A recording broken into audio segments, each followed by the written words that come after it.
நம்ம மக்களுக்கு எப்படின்னா, தங்கம் வாங்கும்போது சேதாரம் இருக்கக்கூடாது, செய்கூலி இருக்கக்கூடாது, ஜிஎஸ்டி இருக்கக்கூடாது, லாபம் வந்தா கேபிட்டல் கெயின்ஸ் டாக்ஸும் இருக்கக்கூடாது. அந்த மாதிரி ஒரு திட்டம் இருக்குன்னா இருக்கு.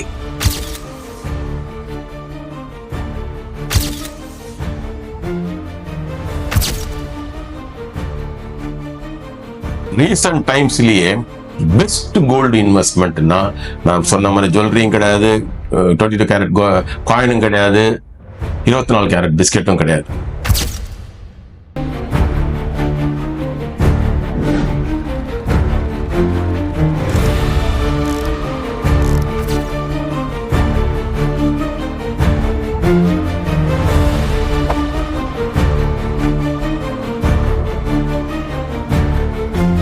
சார் என்ன சார் கோல்டு பீஸ் வாங்க சொல்றீங்களே, அது விலை ஜாஸ்தியானா நாங்கள் வித்தா கேபிட்டல் கெயின்ஸ் டாக்ஸ் இருக்கு உங்களுக்கு தெரியுமா அப்படின்னு ஒருத்தர் கமெண்ட் கேட்டிருக்காரு.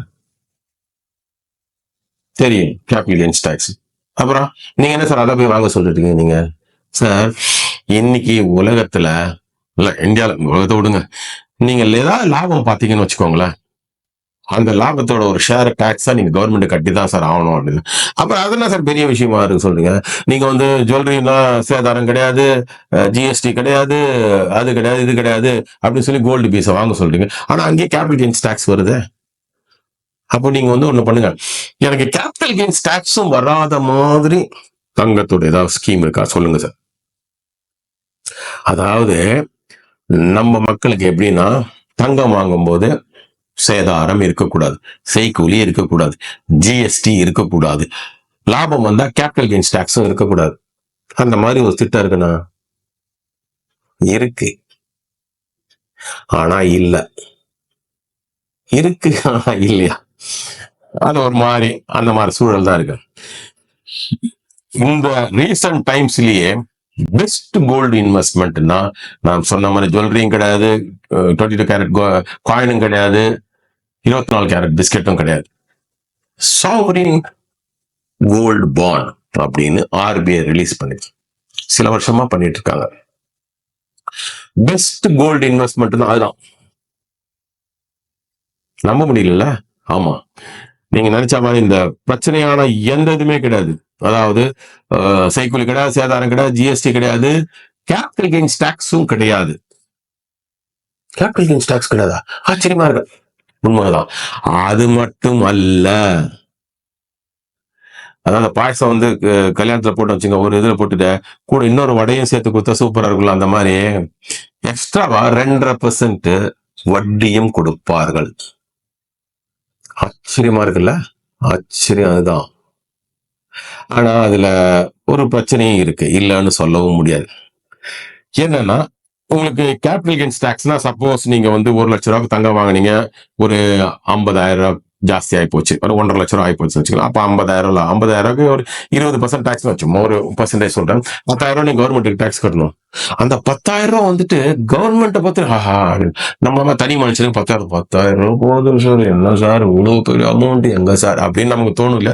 10,000 நமக்கு பெரிய அமௌண்ட் தான். சோ இந்த கோல்டு பாண்ட்ல போட்டீங்கன்னா 10,000 நீங்க கட்ட வேண்டிய அவசியம் கிடையாது. பட் என்ன பிரச்சனைனா, அது வந்து இந்த பாண்டுக்கு வந்து மெச்சூரிட்டி வந்து 8 வருஷம். சோ அந்த 8 வருஷம் அந்த பாண்டை நீங்க கையில வச்சிருக்கணும். அதுக்கப்புறம் நீங்க வித்தீங்கன்னா மட்டும்தான் கேபிட்டல் கெயின்ஸ் டாக்ஸ் கட்ட வேணும். நான் ஒண்ணு கேக்குறேன், உடனே சொல்லுவாங்க, என்ன சார் 8 வருஷம்லாம் ஹோல்டு பண்ணணுமா அப்படின்னா, ஏன்னா சார் 8 வருஷம் தான், கண்ணு மூடி கண்ணு தரத்துல புஸ்குன்னு போயிடும் சார். இன்னொன்னு, இன்வெஸ்ட்மெண்ட்னாலே ஒரு 5 to 10 years எப்பயுமே வச்சுக்கோங்க. இன்னைக்கு நீங்க இன்வெஸ்ட் பண்ணி நாளைக்கே வந்துட்டு பணம் வரணும் எப்படி முடியும்? விதைச்சா நாளைக்கு அப்படியே ஒரே நாள்ல மரமா வாங்கி காய் கனி நம்ம கொடுக்குமா? அதுக்கு டைம் ஆகலாம். அதே மாதிரி இதுக்கும் டைம் ஆகும். இன்வெஸ்ட்மெண்ட் வந்து மல்டிப்ளை ஆகணும்னா டைம் ஆகும். 8 வருஷம் அவங்க கொடுத்துருக்காங்க. 8 வருஷத்துக்கு முன்னாடி நீங்க வந்து ரெடீம் பண்ணீங்கன்னா உங்களுக்கு வந்து கேபிட்டல் கெயின்ஸ் டாக்ஸ் எக்ஸம்ஷன் கிடையாது. ஆனா 8 வருஷம் பொறுத்து உங்களுக்கு. இதுல இன்னொரு பிரச்சனை என்னன்னா, ஒரு வருஷமா ஆர்பிஐ அந்த பாண்டை ரிலீஸ் பண்ணல.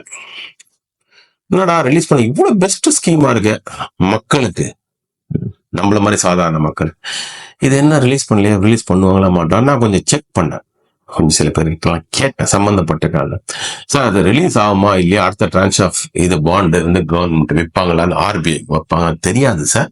ஆனா ஒரு வருஷமா வரல. சரி மூடிட்டாங்களா அப்படின்னு, அப்படி எதுவும் இன்ஃபர்மேஷன் எங்களுக்கு இல்லை சார். ஸோ பாண்டு வரலாம், வராமையே இருக்கலாம். பட் என்ன பொறுத்த வரைக்கும் நான் இந்த ஃபீல்ட்ல இருக்கிறனால உங்களுக்கு அந்த இன்ஃபர்மேஷன் பாஸ் பண்றேன். சோவரின் கோல்ட் பாண்ட் அப்படிங்கிற அந்த பாண்டு ஆர்பிஐ நாளைக்கு திடீர்னு விற்கக்கூடிய ஒரு டெசிஷன் எடுத்து விற்கலாம். அப்படி விற்கிற மாதிரி சூழல் இருந்தா கண்ணை மூடிட்டு வாங்குங்கள். அதை விட தங்க முதலீடு வேற இன்னைக்கு இந்தியால கிடையாது. யாராவது ஒருத்தர் வந்துட்டு அந்த பாண்டை பத்தி தவறா பேசினாலோ, இல்ல சார் அது பிரயோஜனம் கிடையாதுன்னு சொன்னாலோ, இல்ல அது இதுன்னு ஏதாவது குறைகளை சொல்ல வந்தாலோ சொல்லுவாங்க. என்ன தெரியுங்களா? இல்ல சார் இது வந்து அடகு வைக்க முடியாது சார். அடகெல்லாம் வைக்கலாம். என்னன்னா நைட்டு 12 மணிக்கு போயிட்டு சேட்டுக்கிட்ட வைக்கிற மாதிரி வைக்க முடியுமா? தங்கனே அந்த மாதிரி கிடையாது. இது பேங்க்ல போயிட்டு அவங்க பாங்க வந்து பிளட்ஜ் பண்ணும் அப்படின்னு சொல்லி 1-2 ப்ராசஸ் எல்லாம் அதை பண்ணி முடிச்சா வந்துட்டு அடகு வைக்கலாம். அது மற்றபடி ஸ்ட்ரைட்டா போய் அந்த கொடு அந்த பக்கம் பணம் கொடுத்து வாங்கிட்டு சேட்டு கட்டில வாங்க சின்ன ப்ராசஸ் இருக்கும். அவ்வளவுதான். That's not a big deal. ஓவராலோட பெனிஃபிட்லாம் வச்சு பார்க்கும்போது ஒன்றும் பெரிய விஷயம் கிடையாது. ஸோ இந்த பாண்டை பத்தி யாராவது உங்களிடம் தவறாக பேசினார் என்றால் அவரிடம் இருந்து ஒதுங்கி இருங்கள். அதுதான் உங்களுக்கு நல்லது. இதை அடிக்கடி நான் சொல்லிட்டு இருக்கிறேன். ஏன் தெரியல, யாராவது உங்களை அட்வைஸ் பண்ணா ஃபர்ஸ்ட் அது அட்வைஸ் பண்ணக்கூடிய தகுதி அவருக்கு இருக்கான்னு நீங்க முதல்ல ஜட்ஜ் பண்ணிக்கோங்க. அது ரொம்ப முக்கியம். ஏன்னா அவரு தவறான ஒரு அட்வைஸ் கொடுத்து அதை பேஸ் பண்ணி நீங்க டெசிஷன் எடுத்தேன்னா அது எத்தனையுமே தப்பா போயிடும். நாளைக்கு பெரும் பிரச்சனை மாட்டிப்பீங்க. என்ன நீ சொல்லிதான் நான் வந்து பண்ணினேன் அப்படின்னு அவன் எனக்கு தெரியாது, நான் எனக்கு தெரிஞ்சு சொன்ன அவர் பாட்டு போயிட நீங்க மாட்டிப்பீங்க. ஓகேங்களா? அதனால ரொம்ப ஜாக்கிரதையா இருக்கு. யாரு எந்த அட்வைஸ், அது யூடியூப்ல இருக்கட்டும், இல்ல நேரடியா இருக்கட்டும், இல்ல ஃபேமிலி மெம்பர்ஸ் இருக்கலாம், அண்ணன் தம்பி யார் வேணா இருக்கலாம், இல்ல ஃப்ரெண்டா யார் வேணா இருக்கலாம் சார். ஓகேங்களா? ரொம்ப ஜாக்கிரதையா இருக்கு. ஆனா என்ன பொறுத்த வரைக்கும் sovereign gold bond best gold investment இன்னைக்கு இந்தியா. ஆனா அன்பார்ச்சுனேட் 2025 அது வந்து இன்னைக்கு இன்வெஸ்ட் பண்றக்கூடிய சூழல் இன்னைக்கு இல்ல. ஆர்பிஐ ரிலீஸ் பண்ணல. பட் நாளைக்கு ஆர்பிஐ ரிலீஸ் பண்ணலாம். ஏன்னா அதை ஸ்டாப் பண்ணியாச்சுன்ற கம்யூனிகேஷன் இன்ன வரைக்கும் வரல. நாளைக்கு அது பாண்டு சரி ஓகே திருப்பி நாங்க வந்து பாண்டு நாங்க ரிலீஸ் பண்ண போறோம், நாங்க மெயின் அந்த பப்ளிக்கு நாங்க கொடுக்க போறோம், வாங்கிக்கலாம் அப்படின்னு பாண்டு வாங்கிக்கலாம்னு அந்த இன்ஃபர்மேஷன் வந்ததுன்னா தயவு செஞ்சு கண்ணை மூடிட்டு வாங்குங்க. ஓகேங்களா? ரைட்டுங்களா? நன்றி, வணக்கம்.